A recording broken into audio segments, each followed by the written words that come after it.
What's up, friends? My name is Kevin Basset, singer, songwriter, producer, and someone who liked the last Olivia Rodrigo album, Sour, her debut, which was phenomenal. I mean, I don't think anyone disputes that, right? I feel like it's pretty well accepted that it was a great album and that it restored an emo sentiment in a really cool way and also had some other good, songwriting. It's phenomenal.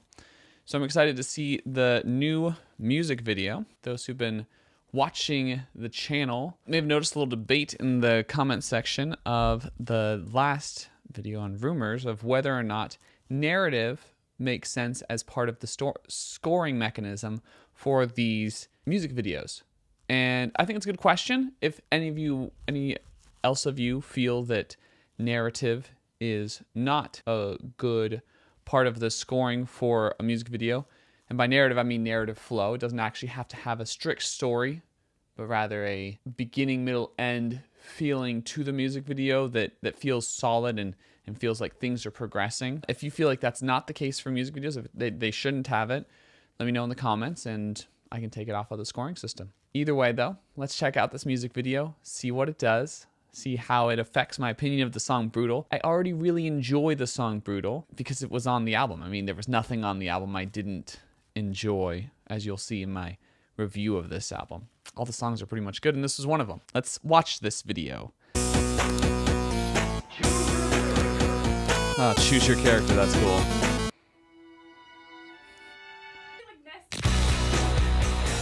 That I'll die before I dream news of who likes me and who hates you, and I'm so tired. Pause. Okay, there's a lot of scenes going on here that feel disjointed from the get-go, which kind of fits the vibe of the song. I'm not counting it out for that. So we start with a video game, choose your character. The choose your character thing I love because it's a little Smash Bros call out. And then it feels like it's just interpretive scenes of what's going on in her life. You know, it starts with her at a ballet practice falling down, then her as a newscaster, and now her as an advertiser. It's a lot, but that might be part of the vision of this. If so, cool. So let's keep it going. Enjoy your youth, I'm gonna cry, and I wish people liked me more. All I did was try my... This is a trippy music video. There's just a lot of scenes going on. I do like the drawing on thing that they're doing where they're like adding different eyes and stuff. I think that's a really cool thing. It was done well in the Justin Bieber Jack U music video, Where Are You Now? Here it's done well. Maybe not as well just because there's so many things going on. It feels kind of like a sensory overload. Reminds me of the Ed Sheeran music video with Justin Bieber. I don't remember what the song was called because it wasn't that catchy. But you know the one where they're in front of a green screen and all this stuff is happening and it doesn't seem to gel. Like right now, I'm not feeling the gel feeling. I'm feeling just like agitated, which works with the song because the song is an agitating song. But it's a lot. There's a lot going on here. Okay, let's keep the music video going. I'm a nervous wreck. Broken ego, broken heart.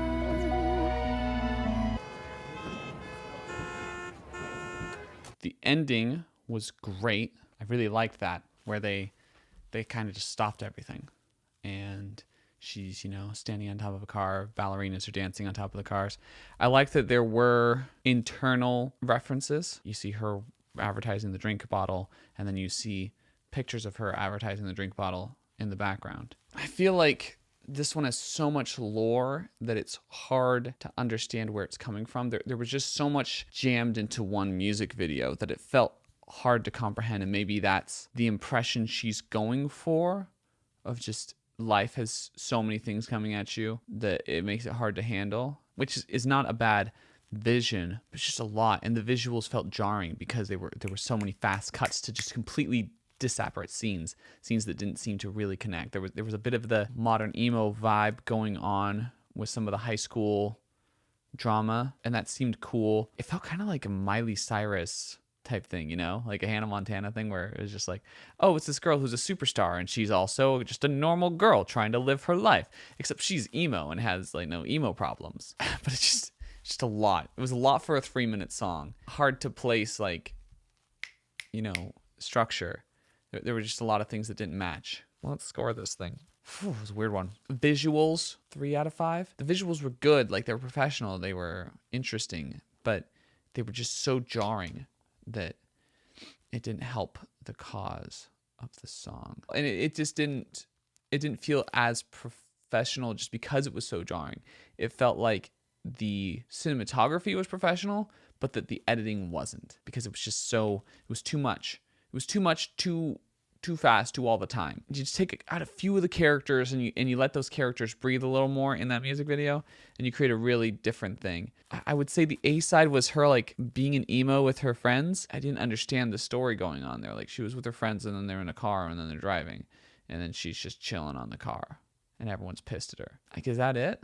I think the other thing they could have done is if they just kept having more and more just crazy things happening, where it didn't go back to any other scenes. It's not like we had another scene where she's singing in front of the camera. No, it's just more and more complicated and complicated and complicated.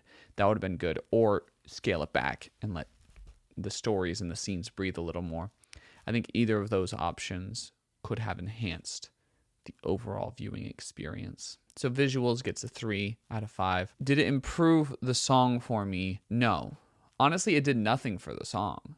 You know, I like the song just as much going into that music video as I do going out. If anything, it makes the song feel a little more jarring to me, which I hadn't perceived originally. I just thought it was a great punky emo song, which I enjoyed. Maybe more of those kind of punk aesthetics, maybe learning from old punk videos would have been better. Instead, it was kind of a fusion of pop and punk in a way that wasn't solid, you know?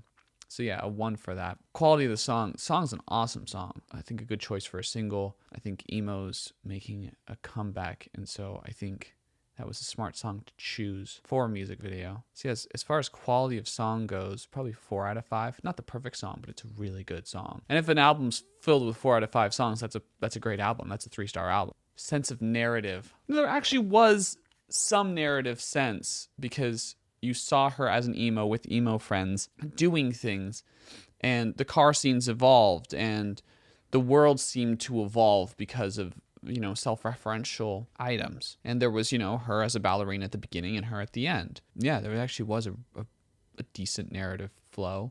Maybe like 4 out of 5. Just enough like sneak peeks, you know?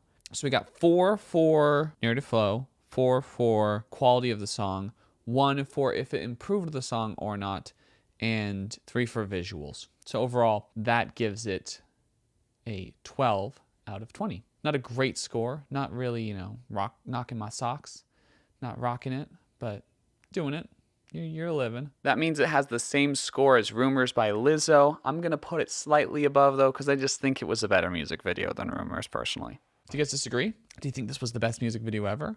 Do you think it wasn't a good music video? Were you jarred by all of the rapidly changing visuals, or did you find it appropriate for the song? Happy to hear your thoughts. Let's create a discussion. Also, a little announcement. Got an album coming out October 5th, Giovanni. I'm excited for it. I think it's going to be very good. I wish I had more resources to devote to promotion for it, and so that's where you guys come in. If you guys could help me make this into a pretty successful album, that'd be awesome.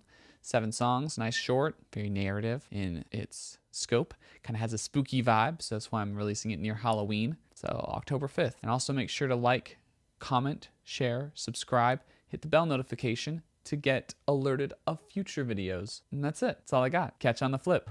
Elvira.